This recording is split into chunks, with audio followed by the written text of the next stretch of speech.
এখানে ভালো করে খেয়াল করো, এখানে বলতেছে যে summer sold is present investment কত, পার্সোনাল ইনভেস্টমেন্ট মানে ব্যক্তিগত ইনভেস্টমেন্ট বিক্রি করে দিছে কত 2 লাখ, কিন্তু ডিপোজিট করছে কিসের নামে, ডিপোজিট করছে ব্যবসায়ীর নামে ডিপোজিট করছে 1 লক্ষ টাকা।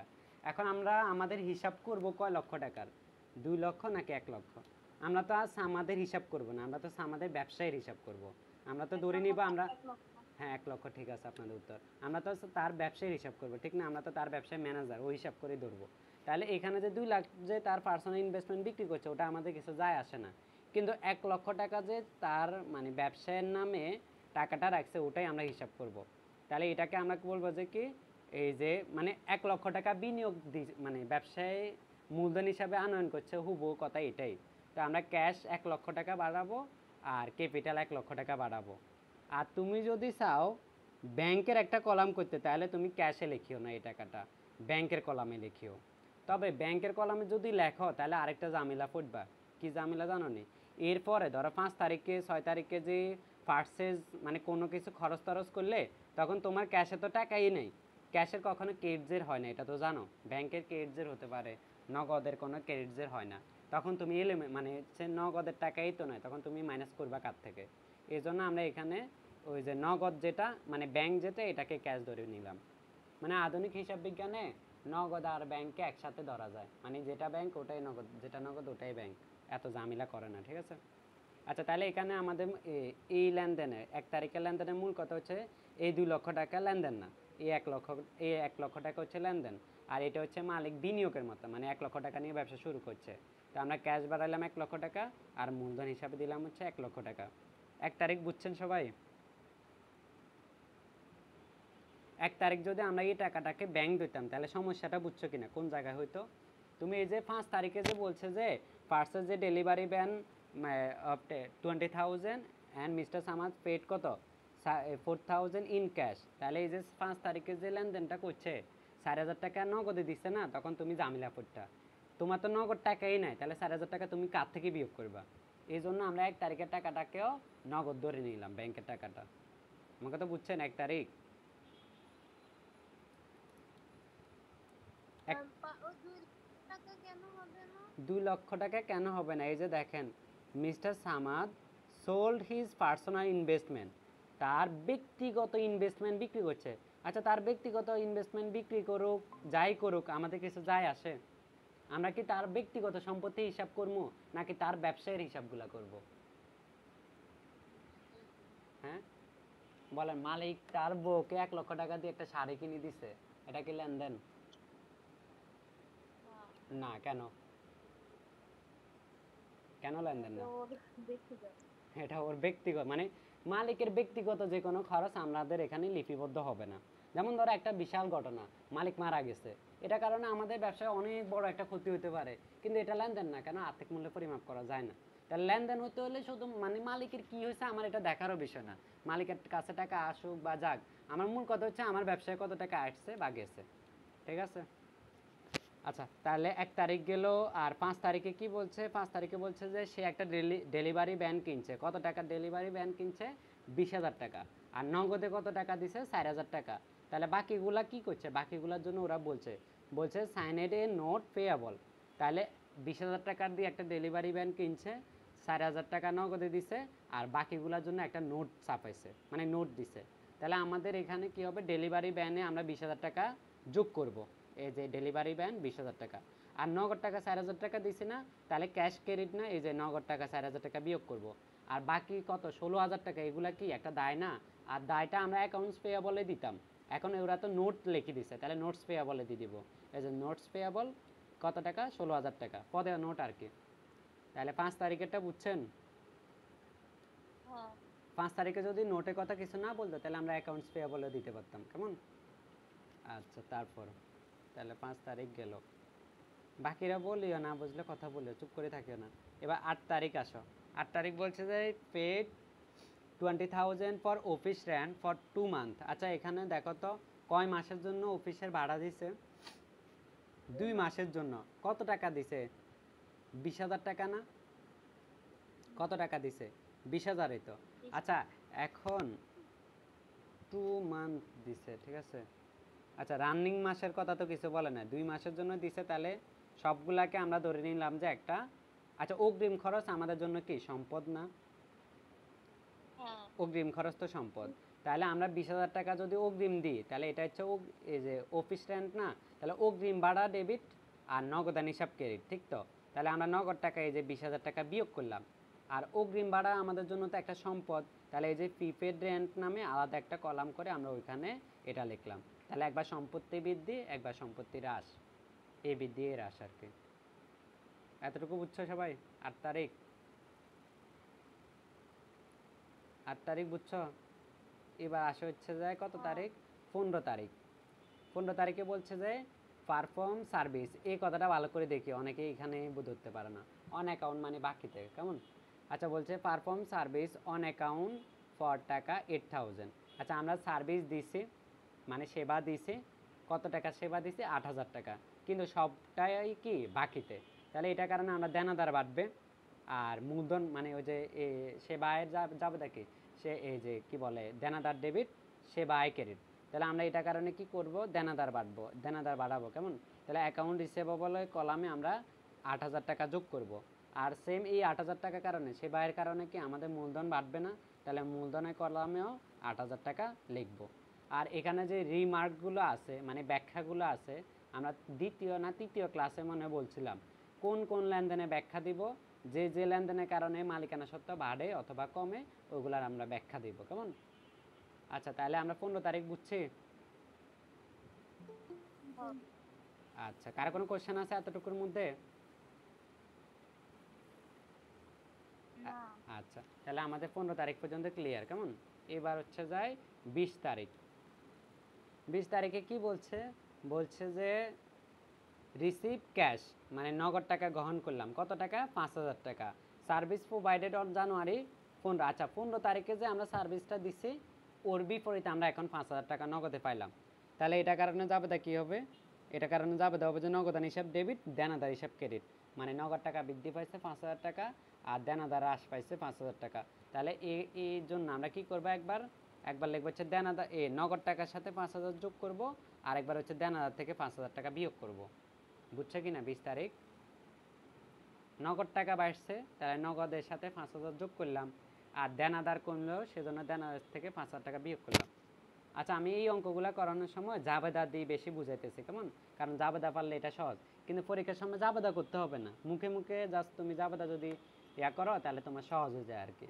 তবে জাবেদা করা লাগবে না, তোমার এই টেবিল সব করলে হবে। জাবেদা করলেও তোমার এখানে মানে করার দরকার না, যদিও করো তাহলে তোমার ওটার জন্য এক্সট্রা কোনো মার্ক নেই, ওটা রাফ হিসাবে আসবে। আচ্ছা 20 তারিখ বুঝছো? বাকিরা কথা বলেন না কেন, বুঝছেন? আচ্ছা তারপর হচ্ছে 25 তারিখ দেখেন। 25 তারিখে বলছে নোট পেয়াবল পেড মানে পদেয় নোটকে আমরা পরিশোধ করে দিছি, কত টাকা? 6,000 টাকা। নিশ্চয়ই এর আগে আমাদের পদেয় নোট সৃষ্টি হয়েছিল, মনে আছে? 5 তারিখের কথা, আমরা একটা ডেলিভারি ভ্যান কিনছিলাম, ওখানে 16,000 টাকা একটা পদেয় নোট আমরা দিছিলাম। তাহলে ওই 16,000 টাকার মধ্যে আমরা 6,000 টাকা পরিশোধ করে দিছি। তাহলে পদেয় নোট ডেবিট হবে, দায় কমলে ডেবিট হয়, আর নগদ টাকা তো চলে গেছে, তাহলে ক্যাশ ক্রেডিট হবে। তাহলে 25 তারিখের লেনদেন আমাদের কি হবে? 25 তারিখের লেনদেন হবে হচ্ছে যায় এই যে নগদ টাকা যাবে 6,000 টাকা, আর দায় কমবে 6,000 টাকা। বুঝছেন? নগদ 6,000 টাকা কমলো, দায় কমলো 6,000 টাকা। আচ্ছা 25 গেল, এবার 31-এ আসেন। 31-এ বলছে যে রিসিভ ক্যাশ কত টাকা? 2,800 in full statement of reminding for the service provided on January 15। আচ্ছা জানুয়ারি 15 তারিখে আমরা কি করছি? একটা সার্ভিস দিচ্ছি, কত টাকার? 5,000 টাকার। আচ্ছা রিসিভ ক্যাশ, সরি জানুয়ারি 15তে এটা না, জানুয়ারি 15 কোনটা? এই তো জানুয়ারি 15 তারিখে আমরা কত টাকা সার্ভিস দিচ্ছি? 8,000 না? আচ্ছা এর আগেও তো আমরা জানুয়ারি 15 তারিখের টাকাগুলোর বাবদ কিছু টাকা পেয়ে গেছি, ঠিক না? জানুয়ারি 15 তারিখে যে 8,000 টাকা আমরা সার্ভিস দিছি, এর আগে আমরা 8,000 থেকে কত পাই গেছি বলো তো? 5,000 পেয়ে গেছি না? তাহলে আর কত পাইতাম? এই প্রশ্নটা ভালো করে বুঝো, নাহলে ফ্যাঁস আছে, ফ্যাঁস বুঝবে না। মানে আমরা 8,000 টাকা সার্ভিস দিছি বাকিতে, অন অ্যাকাউন্ট তো বাকিতে, এর মধ্যে 5,000 টাকা আমাদের এই যে 20 তারিখে পরিশোধ করে দিছে। 15 তারিখে বাকিতে সেবা দিছে 8,000, আর 20 তারিখে 5,000 টাকা আমাদেরকে দিয়ে দিছে, তাহলে আমরা ওর কাছে আর পাওনা কত? 3,000। এখন 3,000 টাকার মধ্যে ও যে পূর্ণ নিষ্পত্তিতে টাকা দেয় যে মনে আছে নি নগদান বইতে করছিলা 3,000 টাকা পূর্ণ নিষ্পত্তিতে আর 2,800 টাকা পাওয়া গেল, ওই লেনদেনটা মনে আছে? এখানেও সেম কাহিনী। তাহলে বলছে যে এই যে 3,000 টাকা পূর্ণ নিষ্পত্তিতে আমাদেরকে কত টাকা দিছে? 2,800 টাকা দিছে। আচ্ছা, তাহলে আমরা এই লেনদেনটা আমরা কিভাবে লিখব? প্রথমে আমরা কি করব, কত 31 না? আচ্ছা, এই যে 31 তারিখে কেমন আমাদের 2,800 টাকা আমাদেরকে দিয়েছে, তাহলে নগদের ঘরে 2,800 টাকা যোগ হবে। এটা বুঝতে কারো কোনো অসুবিধা হয়েছে? 2,800 টাকা কেন যোগ হবে? আচ্ছা, এখন ওর কাছে আমরা পাওনা কত? 3,000 না? এখন আমাদের দায় কমার কথা তো 2,800, যেহেতু 2,800 টাকা দিছে, কিন্তু এখানে বলছে ভালো করে খেয়াল করো, বলছে receive cash 2,800 in full statement of remaining for service provided, মানে বলতেছে যে বাকি যত টাকা পাওনা আছে তার বিপরীতে 2,800 টাকাই দিছি, মানে আর কোনো পাওনা নাই। সহজ কথা হচ্ছে 3,000 টাকা পূর্ণ নিষ্পত্তিতে 2,800 টাকা দেওয়া হলো। এরকম তোমাদের কিছু ইয়া থাকে না, ধরো তোমার বান্ধবী তোমার কাছে পায় ধরো 110 টাকা, তুমি বললা যে আর কোনো দাবি টাবি করা যাবে না, 100 টাকা দিলাম শেষ, তুই আমার কাছে আর কোনো টাকা পাবি না। তো সেম কাহিনী এটাই, মানে তোমার কাছে আমাদের কাছে কত, আমরা তো ও তো পাওনা ধর আমাদের, আমরা ওর কাছে পাইতাম হচ্ছে 3,000, ও আমাদের বলতেছে যে মানে আর কোনো দাবি রাখা যাবে না, আমি তোমার 2,800 টাকা দিলাম। তাহলে বাকি যে 200 টাকা এটা কি বলো তো? এটা হচ্ছে যে মূলত প্রদত্ত বার্তা, মানে আমাদের জন্য একটা খরচ। তাহলে আমরা 2,800 টাকা হচ্ছে যে যোগ করব নগদ টাকার সাথে, কিন্তু ওর কাছ থেকে তো দায় কত টাকা কমছে? 3,000 টাকাই তো কমে গেছে। এই 3,000 টাকা আমরা, ও আমাদের কি এই যে নোটস পেয়াবল নাকি অ্যাকাউন্টস, এই যে অ্যাকাউন্টস রিসিভেবল, ও আচ্ছা ও তো আমাদের জন্য অ্যাকাউন্টস রিসিভেবল। তাহলে এই যে আমাদের দেনাদার বাড়ছে, দেনাদার কমছে 3,000, নগদ টাকা বাড়ছে 2,800। তাহলে এবার একটা ঝামেলা সৃষ্টি হলো না? কে একটা হচ্ছে 2,800, আরেকটা কমছে হচ্ছে 3,000, তাহলে বাকি 200 টাকার হিসাব কই যাবে? বাকি 200 টাকা হচ্ছে যে আমাদের জন্য প্রদত্ত বার্তা। আচ্ছা, প্রদত্ত বার্তার কারণে মালিকানা সত্ত্ব বাড়বে নাকি কমবে? অবশ্যই কমবে। তাহলে ওটা আমরা মালিকানা সত্ত্বের মধ্যে ওই 200 টাকা বিয়োগ করব। তাহলে এই লেনদেনটা 3 জায়গায় যাবে। আমরা পেতাম আমাদের দেনাদার হচ্ছে 3,000, কিন্তু আমরা ওদেরকে কি 3,000 টাকা থেকে 200 টাকা ছাড় দিছি, ও আমাদেরকে দিছে কত? 2,800। তাহলে 2,800 টাকা নগদ টাকা যোগ করব, আর 3,000 টাকা দেনাদার কমছে, কিন্তু বাকি 200 টাকা আমরা ওই যে যেহেতু প্রদত্ত বার্তা আমাদের জন্য খরচ, তো খরচের কারণে মালিকানা সত্ত্ব তো কমবে, সেজন্য আমরা কমাই দিলাম। বুঝছেন? আচ্ছা বলো এটা বুঝছো কিনা?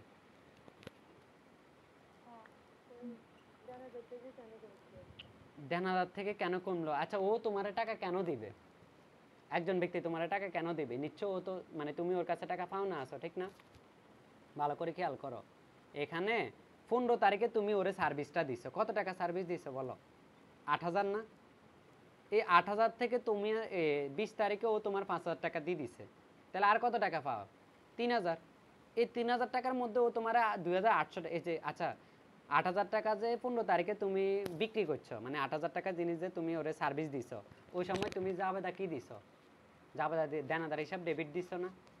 তো এই যে 20 তারিখে যখন 5,000 টাকা পাইছো, তখন তুমি জাবেদা কি দিছো? নগদান ডেবিট দেনাদারকে, দেনাদারে কমাইছো। সেম টু সেম 31 তারিখে তুমি টাকা পাইছো, তাহলে তুমি অবশ্যই দেনাদার কমাইবা। তো দেনাদার কমলে কি হবো? অ্যাকাউন্ট রিসিভেবল থেকে বাদ যাবে। এবার বুঝছো কিনা দেনাদার কেন কমবে? ও তোমার পাওনা টাকা দিয়ে দিতেছে, ও টাকা তো মানে দেনাদার তো কমবে। দেনাদার থেকে টাকা পালে দেনাদার কমবে না? অবশ্যই কমবে। তাহলে এটা বুঝছো কিনা? আমরা নগদ টাকা পাইলাম 2,800, তাহলে ক্যাশের সাথে 2,800 যোগ করব, কিন্তু দেনাদার কমছে 3,000, তাহলে অ্যাকাউন্ট রিসিভেবল থেকে 3,000 টাকা বাদ দিব। আর 200 টাকা যে হিসাবে, মানে ক্যাশ তো বাড়ছে 2,800, দেনাদার কমছে 3,000, তাহলে বাকি যে ব্যবধান 200 টাকার, ওই ব্যবধানটা আমরা ক্যাপিটালের মধ্যে বিয়োগ করে দেবো। কেন? এটা আমাদের জন্য প্রদত্ত বার্তা, তো প্রদত্ত বার্তার কারণে আমাদের মালিকানা সত্ত্ব কমবে, সেজন্য আমরা ক্যাপিটাল থেকে 200 টাকা বাদ দিব। এবার বলো বুঝছো কিনা? আচ্ছা ঠিক আছে, এবার বাকি তো আর নাই কিছু। নিচে আরেকটা দেখলাম যে আরো কিছু 10,000 দিছে? মাইনাস। আরো কি করছে? 31 তারিখে কি বলছে? আচ্ছা, রেন্ট এক্সপেন্স। ও বেটারা তো আরো একটা চালাকি করছে, এই কাজটা তো উপরে করলে হতো। এক মাসে ভাড়া বাদ দিছে দেখে আমাদের এখানে 2 মাসের একটা ভাড়ার ফিগার আছিল কেমন 8 তারিখে মনে হয়। আচ্ছা এই কাজটা ওদের মতো এত না ফেসাই আমরা আরো সহজ করে করতে পারি। 8 তারিখে খতম করে ফেলি, কি বলো? 31 তারিখে না ফেসাই। এখানে 2 মাসে ভাড়া দিচ্ছে না, ভালো করে খেয়াল করো। আমরা 31 তারিখে আরেকটা এন্ট্রি না দিই, আচ্ছা 8 তারিখে না দিয়ে ওদেরও দেওয়াটা একটা যুক্তি আছে, কেন জানেনি? ধরো আমরা ভাড়া 8 তারিখে যদিও 2 মাসের ভাড়া দিলাম, কিন্তু আমরা কোন দিন যে 1 মাসের ভাড়া হিসাবে লিখবো বলো তো? মাসের শেষের দিন না? মানে ওরা যে এই এন্ট্রিতে দিচ্ছে এটারও একটা লজিক আছে। ধরো ওরা 8 তারিখে 2 মাসের ভাড়া একসাথে দিয়ে দিছে, কিন্তু ভাড়া কখন হবে? ভাড়া এটাকে খরচ হিসাবে আমরা কখন লিখবো? মাসের শেষেই তো। তাহলে এই যে 20,000 টাকা যে 2 মাসের ভাড়া দিছে না, আমরা 8 তারিখে এটাকে অগ্রিম হিসাবে লিখে ফেলছি, কিন্তু মাস শেষে 1 মাসে ভাড়া এটাকে খরচ হিসাবে যাবে না? মানে একটা মাস যখন ওভার হবে তখন এটা কি খরচ হিসাবে যাবে না?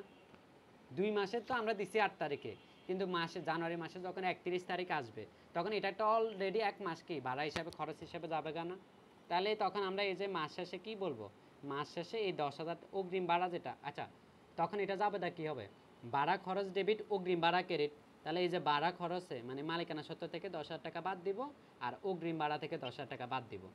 তাহলে আমাদের আর অগ্রিম 20,000 থাকবে না, 10,000 থাকবে। বুঝছো এটা কেন করলাম? ধরো এখানে কেউ বাড়িওয়ালা আসো নি, ধরো তোমরা বাসা ভাড়া দিলা, ধরো তুমি একটা বাড়িওয়ালা, তো বাসা ভাড়া দিলা জানুয়ারি মাসে 8 তারিখে। তো তুমি ওরে বললা প্রথমে, যেমন আমরা বাসা ভাড়া নিছি যে, মাইক অফ করো, মানে চুক্তি হয়েছে যে 8 তারিখ, ধরো আজকে 8 তারিখ তুমি বাসা ভাড়া দিবা, তো চুক্তি হয়েছে 2 মাসের টাকা একসাথে দিতে হবে, নাহলে কিন্তু বাসা ভাড়া পাবা না। 1 মাসের ভাড়া হচ্ছে যে 10,000 টাকা, কিন্তু প্রথম দিনে তোমার 2 মাসের ভাড়া একসাথে দিয়ে দিতে হবে। তো তুমি দিলা 20,000 টাকা, 8 তারিখে দিলা। এখন মাসের 31 তারিখ আসলো, আজকে জানুয়ারি মাসে 31 তারিখ, তখন তুমি বাড়িওয়ালার কাছে আর কত পাও না? 20,000 নাকি 10,000? তুমি যদি বাড়িওয়ালার কাছে বলো যে আমি এখন আপনার কাছে 20,000 টাকা পাই, ও তোমার ফিরে বাইরে মানে বাইরে করে দিব, তোর কাছে বাসা ভাড়া দেওয়া লাগবে না। বাড়িওয়ালা তখন তোমার কি বুঝাইবো? তুমি আর থেকে আমি নিছি কত? 20,000। কয় মাসের জন্য নিছি? 2 মাস। অলরেডি তো 1 মাস ওভার হয়ে গেছে। আজকে জানুয়ারি মাসে 1 তারিখ না, 31 তারিখ না, তাহলে তো 1 মাস শেষ। তাহলে 1 মাসের টাকা তো কাটা গেল, কত? 10,000 কাটা গেল। তাহলে তুমি আমার কাছে আর 10,000 টাকা পাও। তাহলে এই জন্য এই যে 10,000 টাকা যে খরচ হয়েছে না, এই খরচটা আমরা মালিকানা সত্ত্বে, মানে খরচ মানে কি, আমরা মূলধন থেকে তো বাদ দিব, এই যে বাদ দিলাম। আর অগ্রিম তো এখন আর 20,000 নাই, 10,000 কমে গেছে, এই জন্য আমরা 10,000 টাকা কমে দিলাম। বুঝছো সবাই? বলো এটা পারবা কিনা? এটা আবার করিয়ে, নাহলে ফ্যাঁস লাগে যাবে, বুঝছেন? ব্যালেন্স শিটটা বাদ দিয়ে কিভাবে অঙ্কগুলো করা যায়? আবার বলেন, বুঝি নেই। না, ব্যালেন্স দেওয়া লাগবে না, এমনি করবা তোমরা। ও আচ্ছা আচ্ছা, না ওটা করা ঠিক হবে না, কারণ 8 তারিখে তো খরচ হিসাবে ধরা ঠিক হবে। ওটা বলি না। বুঝি নাই তাহলে। মানে আমি আগে দিয়ে বলতেছিলাম যে আমরা 31 তারিখ না ধরি, 8 তারিখে এটাকে কাজ শেষ করে ফেলবো, কিন্তু পরে যে চিন্তা করতেছি না, ঠিক হবে না তো। 8 তারিখ তো মাসের শুরুতে, তখন এটাকে খরচ হিসাবে লিপিবদ্ধ করা তো ঠিক হবে না। 31 তারিখে লেখাটাই কারেক্ট হবে। মানে 8 তারিখে আমি কিভাবে লিখতে চাইতেছি খেয়াল করেন, 10,000 টাকাকে খরচ হিসাবে লিখলাম, আর 10,000 টাকাকে অগ্রিম ধরলাম, আর 20,000 টাকাকে একসাথে ক্যাশ থেকে বাদ দিলাম। তবে ওটা এক দৃষ্টিকোণ থেকে ঠিক হবে না, কেন? 8 তারিখে তো খরচ হিসাবে লেখা ঠিক হবে না, আমার 31 তারিখে এনে এটা খরচ হিসাবে আসবে। বুঝছেন? আচ্ছা মোট কথা হচ্ছে এখানে যেভাবে করছে এইভাবে করলে ঠিক হবে। বলেন। আপনার বলছি এই যে ছকে আসে নাই। শখে কি হয়েছে?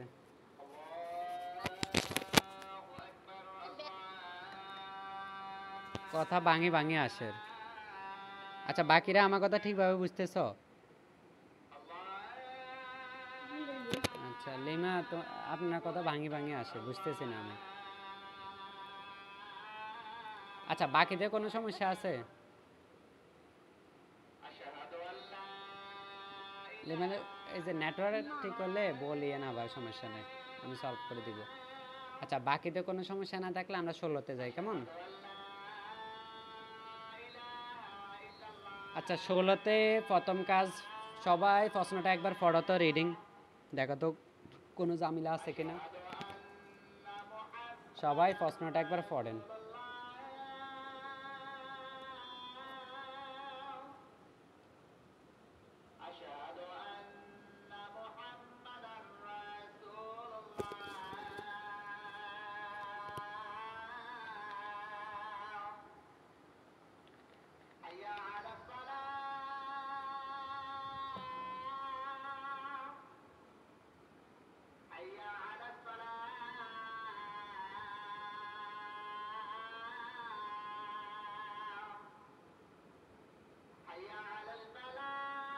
আছে কোনো সমস্যা? সমস্যা তো থাকার কথা।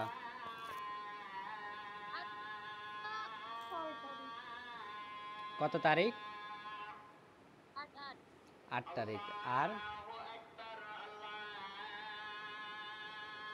আর কারণ কোনটাতে সমস্যা নাই? 6 তারিখ। আচ্ছা, আর আর আছে? আচ্ছা, একটা কাজ করি, যেগুলো যেগুলোতে সমস্যা আছে শুধু ওগুলা মানে ব্যাখ্যা করি, কি বলো?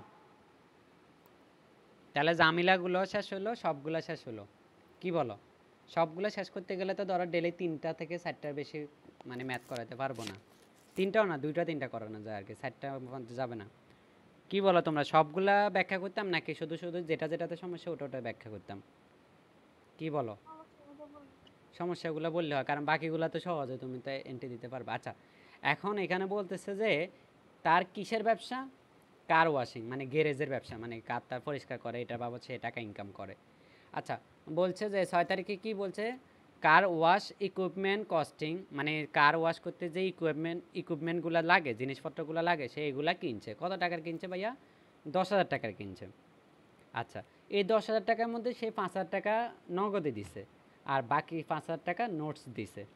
নোট মানে হচ্ছে যায় ফদেওয়া নোট দিছে আর কি। তাহলে এটা কারণে আমাদের কি ইকুইপমেন্ট মানে সম্পত্তি বাড়ছে 10,000 টাকা, আর ক্যাশ মানে নগদ কমছে হচ্ছে যায় 5,000 টাকা, আর নোট পেয়েবল কমছে, নোট পেয়েবল বাড়ছে হচ্ছে যায় কি 5,000 টাকা। তাহলে এই যে 6 তারিখে এন্ট্রিটা আমরা কীভাবে লিখব? আমাদের 6 তারিখে ইকুইপমেন্ট নামক সম্পত্তি বাড়ছে 10,000, নগদ দিলাম 5,000 না, তাহলে ক্যাশ নামক সম্পত্তি কমছে হচ্ছে 5,000, আর 5,000 টাকা মানে পদে নোট বাড়ছে না, তাহলে পদে নোট হিসাবে আমরা এই যে 5,000 টাকা লিখলাম। 6 তারিখ ক্লিয়ার? আচ্ছা, তারপরে 6 তারিখ তাহলে সবাই পারবেন তো? আচ্ছা, তারপরে দেখেন 6 তারিখ যদি বুঝেন, এবার আরেকটা কত বললেন, 8 তারিখ, কেমন? 8 তারিখে কি বলছে ভাইয়া? 8 তারিখে বলছে সাপ্লাইজ কস্টিং টাকা 2000 আর পার্সেস। আচ্ছা, অন অ্যাকাউন্ট মানে কি? অন অ্যাকাউন্ট মানে কি বলো তো? বাকিতে না? আচ্ছা, সাপ্লাইজ কিনছি কত টাকা? 2,000 টাকা, বাকিতে কিনছে আর কি। তাহলে এটা যাবে, এটা এন্টে কি দিব আমরা? সাপ্লাইজ নামক সম্পদ। সাপ্লাইজ সবসময় অ্যাসেট, ঠিক আছে? এই তো বলে ফেলছো, তাই supplies debit, accounts payable credit. তাহলে এই সাপ্লাইজ ডেবিট 2,000 টাকা যোগ করলাম, অ্যাকাউন্টস পেয়েবল ক্রেডিট 2,000 টাকা যোগ করলাম, শেষ। বুঝছেন? আর কোনোটাতে ঝামেলা আছে কিনা বলেন এখানে? এন্টে আর কোনোটা? 30 নাম্বার এন্ট্রিতে সমস্যা? আচ্ছা, বলতেছি। 30 নাম্বার এন্ট্রি কি বলছে?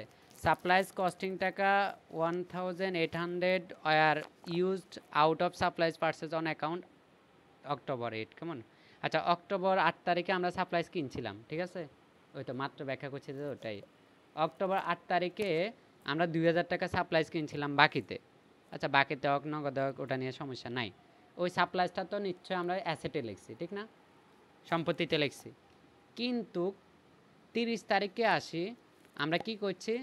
আচ্ছা, 30 তারিখ, এই 8 তারিখে যে আমরা জাবেদা দিছি, এটা কি সম্পদের জাবেদা দিছি নাকি খরচের জাবেদা দিছি বলো তো? আচ্ছা, আমি সামনে মাস থেকে চেষ্টা করবো ল্যাপটপে ক্লাসগুলো নিতে। মোবাইলে নিলে একটা বিরক্তি হয়ে যায়, মানে কল আসা শুরু করে এই টাইমে। আচ্ছা, 8 তারিখে বলেন, 8 তারিখে যে আমরা জাবেদাটা লিখছি, এটা সম্পদের জাবেদা লিখছি নাকি খরচের জাবেদা লিখছি? সম্পদে, কারণ সাপ্লাই সম্পদে। কিন্তু 30 তারিখে আমাদেরকে যে জাবেদাটা দিতে বলতেছে, এটা সম্পদের হবে নাকি খরচের হবে বলো তো? আচ্ছা, 30 তারিখে এটা কিসের জাবেদা হবে? 30 তারিখে এটা খরচের জাবেদা হবে। সাপ্লাইজ কস্টিং বলতেছে তো খরচের। আচ্ছা, এখন আমরা কতটুকু খরচ করছি? 1,800 টাকা না খরচ করছি? আচ্ছা, তাহলে এটা জাবেদা হবে কি জানো নি? Supplies expense debit, supplies expense debit, আর সাপ্লাইজ হিসাব credit. Supplies expense debit, supplies credit, ঠিক আছে? কত টাকা? 1,800। তাহলে এটার কারণে আমরা জাবেদা কি দিব? এই যে হিসাব সমীকরণে কি লিখবো? হিসাব সমীকরণ লিখবো হচ্ছে সাপ্লাইজ থেকে 1,800 টাকা কমাই দিব, আর খরচ কোথায় যায় ভাইয়া? মূলধনে যায়। তাহলে এই মূলধনে 1,800 টাকা কমাবো। বুঝছেন? শেষ। আর কার কোনো আপত্তি? না ভাইয়া। আচ্ছা ঠিক আছে। 9 10 এর মতোই বাইক, জাস্ট একটু করতে হইব, নাহলে ইংরেজিগুলো তুমি ধরতে পারবা না। মোটামুটি মাসখানিক ধরো অ্যাকাউন্টিং করলে এরপর তুমি অ্যাকাউন্টিং পড়াইতে পারবা। বিশ্বাস না হওয়ারও কিছু নাই। আমি তোমাদের থেকে মানে 1 বছরের তো বড় না ঠিক করে, ঠিক না? তো আমি তোমাদেরকে পড়াইয়েন না। মানে অ্যাকাউন্টিং পড়ানোর জন্য তোমার এত আহামরি মানে পড়ালেখা করা লাগবে না, তুমি তো অ্যাকাউন্টিং পারোই, জাস্ট ইংরেজিটা ধরতে পারলে তুমি পড়াইতে পারবা। বুঝো নাই? আচ্ছা তারপরে আসো, তুমি আবার অবিশ্বাস্য হইও না আমি এখন যে পড়াই, আমি ইন্টার লেভেল থেকে নিজের ক্লাসে পোলাপাইন পড়াই, ঠিক আছে? এখন তো আরও আরও 3 বছর আগে থেকে পড়াই, এখন তো কোনো ব্যাপারই না। তুমি আবার মনে করেন যে ভাইয়া আমার থেকে 1 বছর মাত্র বড়, উনি আর কি পড়াইবো, ওটা নিয়ে আবার ফেরা নিও না। আচ্ছা 16 ক্লিয়ার, তাহলে এবার 17তে আসো। ঠিক আছে নীলিমা, লিমা কিন্তু আমার ক্লাসমেট। আচ্ছা 17তে দেখেন, 17 থেকে আরও কোনো আপত্তি থাকলে বলেন, পুরো প্রশ্নটা একবার এই কত 1 তারিখ থেকে 30 তারিখ পর্যন্ত পুরোটা পড়ো।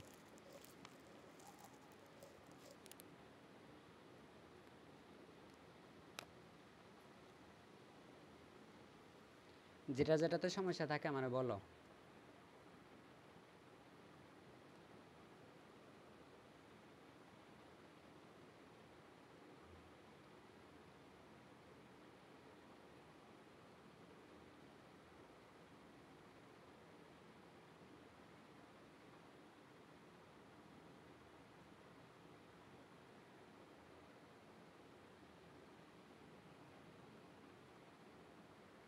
কিরে আছে? 16 তারিখ। 16 তারিখ। আর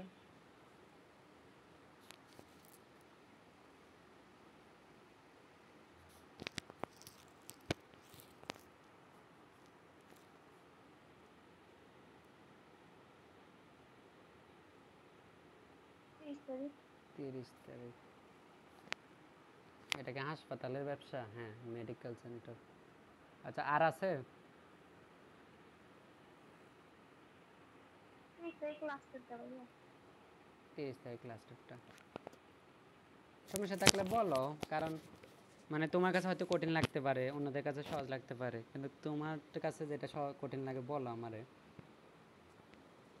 ভাইয়া সার্ভিস রেন্ডারেড মানে ধারের সেবা প্রদান না? সার্ভিস রেন্ডার মানে কত তারিখে কত বলতেছেন? 16? 16 তারিখ। আচ্ছা 16 তারিখ ব্যাখ্যা করব। আর আচ্ছা সব সময় পড়ার সময় ওই যে উপর 1 তারিখে সেকেন্ডটা কেমন? আচ্ছা আচ্ছা দেন আমরা শুরু করি। সব সময় অঙ্ক সলভ করার সময় আগে হেডলাইনটা পড়িও, তাহলে তুমি বুঝে যাবে যে এটা কিসের ব্যবসা।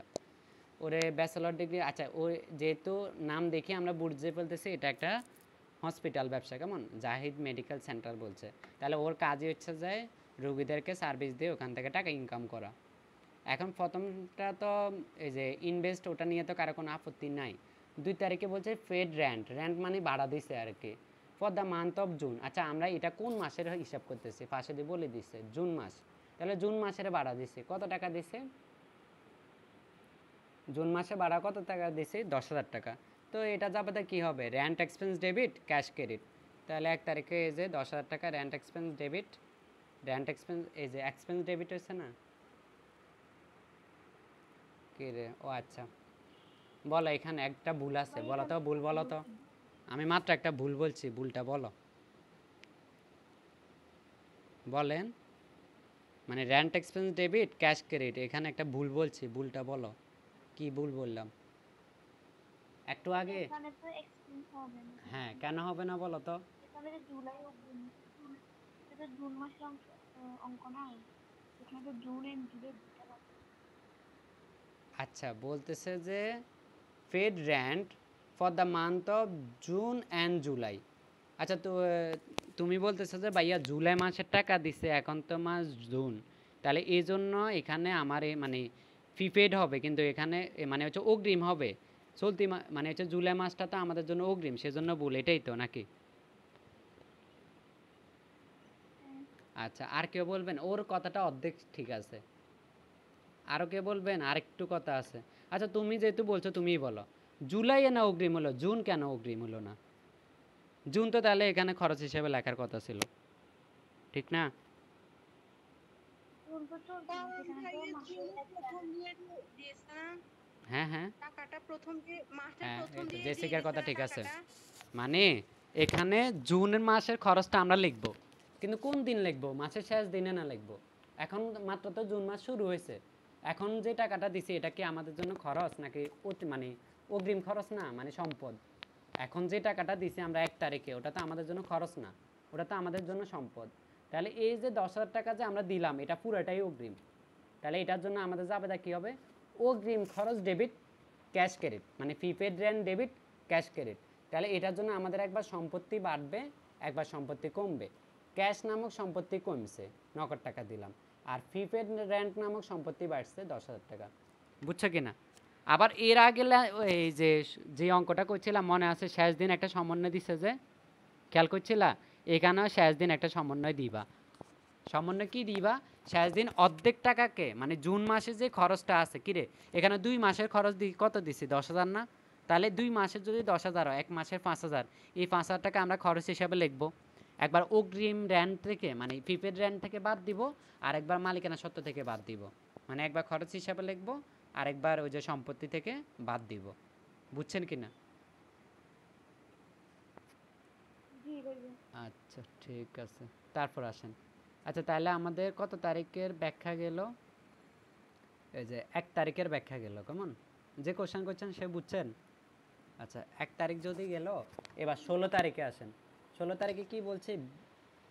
বিল পেশেন্টে, আচ্ছা রুগীকে আমরা বিল মানে সার্ভিস দিছি কত টাকা? 40,000 টাকা ফর দ্য ট্রিটমেন্ট সার্ভিস র্যান্ডেড। আচ্ছা র্যান্ডেড কি এখানে বকেয়া দিচ্ছে সম্ভবত, দাঁড়ান একটু দেখি তাও কত টাকা সার্ভিস দিছি।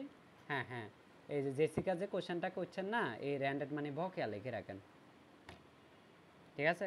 মানে আমি ওরে এখানে মূলত এই বিলের মানে এখানে কিন্তু কোনো জায়গায় মানে টাকা পাইছি যে বলে নাই, বিল করছি। বিল করছি মানে কি? বিল করছি মানে হচ্ছে যে ওরে অলরেডি আমার টাকা দিয়ে দিছি, সরি সার্ভিস দিয়ে দিছি, ও আমার এখনো টাকা পরিশোধ করে নাই। এখন তো সবার বাসায় প্রিপেড মিটার, আরও সুন্দর একটা উদাহরণ দিয়ে বোঝানো যায়। কারো কি এখনো বিলের কাগজ আসে বাসায় বাসায়? খেয়াল করিও। না এখন মনে হয় কারণ নাই, ঠিক আছে? এখন তো সবাই প্রিপেড মিটার, টাকা শেষ হলে কারেন্ট জায়গা। আগে কি হইতো মনে আছে না? ধরো 2-1 বছর আগে আমরা পুরা মাস ব্যবহার করার পরে একটা বিলের কাগজ দিত না, তো ওটাকে আমরা বিলের কাগজ বলতাম। খেয়াল করো, অলরেডি সরকার আমারে সার্ভিস দিয়ে দিছে 1 মাসের। তো সরকার কি হয়েছে, মানে ও সরকারের জন্য অলরেডি আয় হয়ে গেছে, কিন্তু টাকাগুলো কি সরকার এখনো পাইছে? আমরা মাস শেষে 10-15 তারিখের মধ্যে টাকাগুলো পরিশোধ করতাম, ঠিক না? এখানেও সেম কাহিনি। আমাদেরকে মানে রুগীকে আমরা বিল করছি, মানে ওরে সার্ভিস দিয়ে আমরা 40,000 টাকা বিল করছি, কিন্তু রুগী এখনও আমাদের টাকাগুলো পরিশোধ করে নাই। তাহলে এটার কারণে আমাদের জাবেদা কী হবো? দেনাদার বাড়বে 40,000 টাকা, আর মালিকানা সত্ত্ব বাড়বে, মানে সেবায় কারণে কি হবে? ক্যাপিটাল বাড়বে না? তাহলে আমরা 40,000 টাকা দেনাদার বাড়াবো, এই যে অ্যাকাউন্ট রিসিভেবল 40,000 টাকা বাড়াবো, আর একই সাথে ক্যাপিটালও 40,000 টাকা বাড়াবো। মানে একবার দেনাদার বাড়বে আর একবার সেবায় বাড়বে। তো সেবায় মানে তো মালিকানা সত্ত্ব। বুঝছেন? ভাইয়া, হ্যাঁ বলো। এই যে মানে প্রিপেড এক্সপেন্স যেটা, হ্যাঁ হ্যাঁ ওটা হ্যাঁ ধরেন আমরা তো মাসের প্রথম দিয়ে করে ফেলছি না, হ্যাঁ তো শেষে দিয়ে যখন এটা আমরা কেটে ফেলবো হ্যাঁ, এই মাসেরটা, হ্যাঁ তখন ওইটা জাবেদা কি হবে একবার বলেন তা, মানে ওটা ওটা জাবেদা হবে হচ্ছে যাই, যখন প্রথমে দিছ তখন জাবেদা কি দিছ? অগ্রিম খরচ ডেবিট, নগদান ক্রেডিট। আচ্ছা ইংরেজিতে বললে prepaid expense debit cash credit. কিন্তু যখন তোমার মাস শেষে এটা খরচ হর, তখন তুমি কি বলবা? বলবা যে এই যে রেন্ট এক্সপেন্স ডেবিট আর প্রিপেড রেন্ট ক্রেডিট। বুঝছেন না? জি ভাইয়া। আচ্ছা 1 গেল 16 গেল, দুটাই ক্লিয়ার?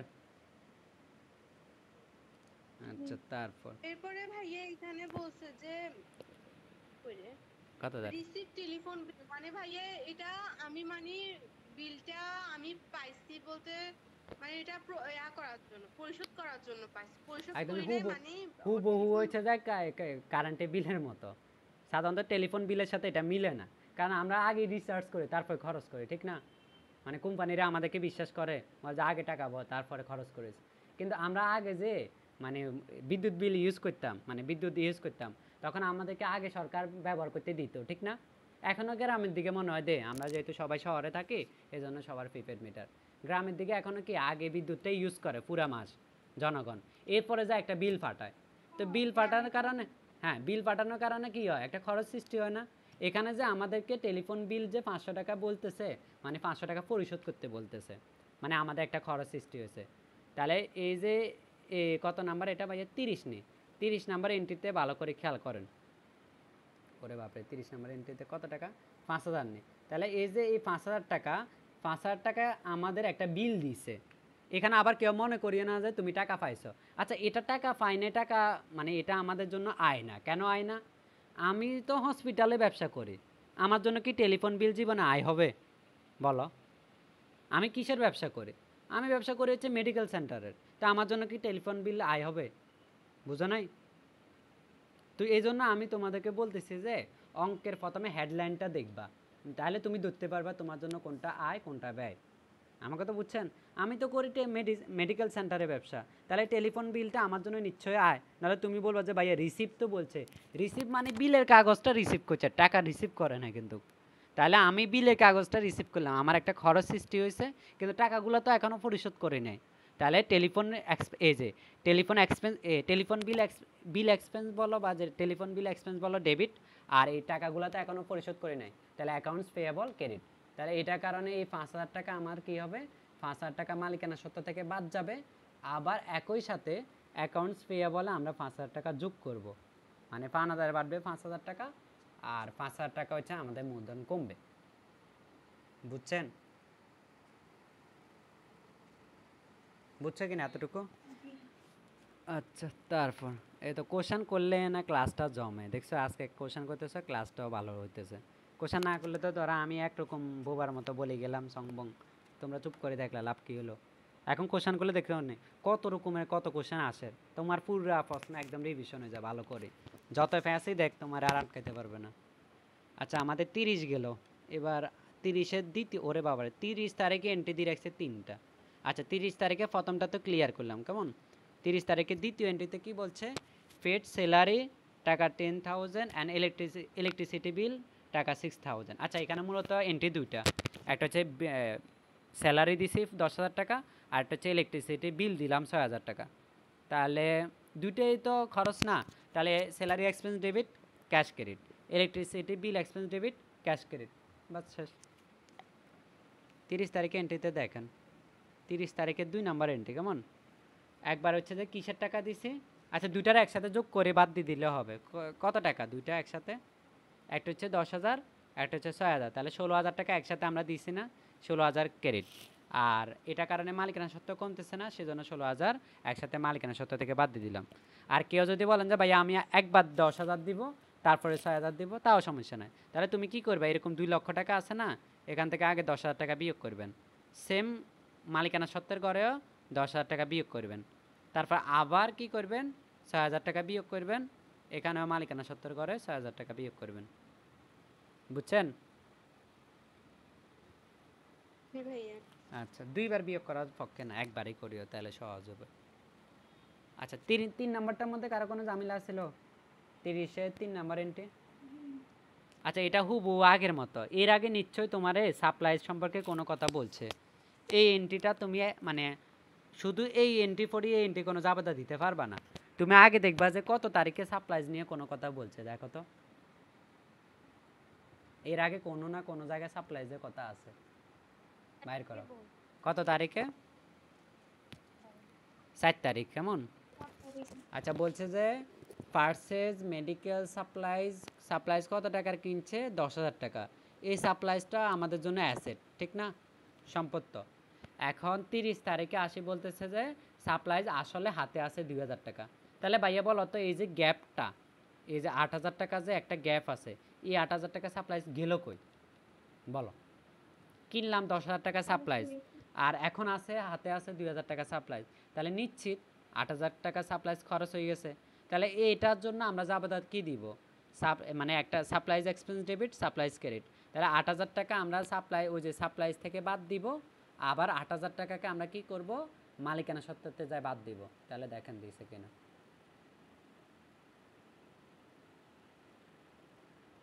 8,000 নাকি 5,000? দিছে যে 8,000। তো এই যে 8,000 টাকা আমাদের কি থেকে বাদ দিছে ভাই? এটা সাপ্লাইজ থেকে বাদ দিছে, এই যে 8,000 টাকা বাদ দিছে। আবার এই 8,000 টাকা মূলধন থেকে বাদ দেওয়ার কথা, এই যে দিছে, বুঝছেন?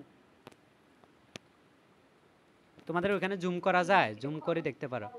হ্যাঁ, এটা তো সাপ্লাই, ওই যে খরচ যে কেমনে বুঝলাম, ভালো করে খেয়াল করো। প্রশ্নের মধ্যে সাপ্লাইজ কিনছি 10,000 টাকা, কিন্তু এখন আসলে সাপ্লাইজ আছে 2,000 টাকা, তাহলে বাকি 8,000 টাকা গেল কই?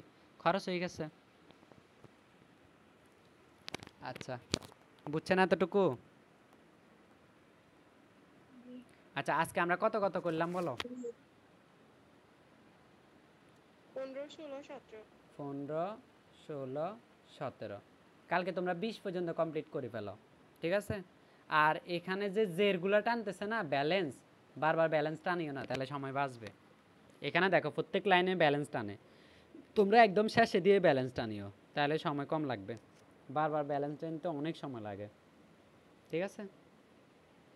আর করতে গেলে যে যে সমস্যা থাকে না, এটা খাতায় লিখে রাখিও বা দাগায় রাখিও বইয়ের মধ্যে। ক্লাসের শুরুতে বা ক্লাসের শেষে আমি পড়ানোর আগে বা পড়ানোর পরে যার যার যে যে সমস্যা, এটা সলভ করে দিব, ঠিক আছে? ক্লাসের শুরুতে বা শেষে বলবা যে ভাইয়া আমার এই নাম্বারে সমস্যা আছে, একটু সলভ করে দেন, ঠিক আছে?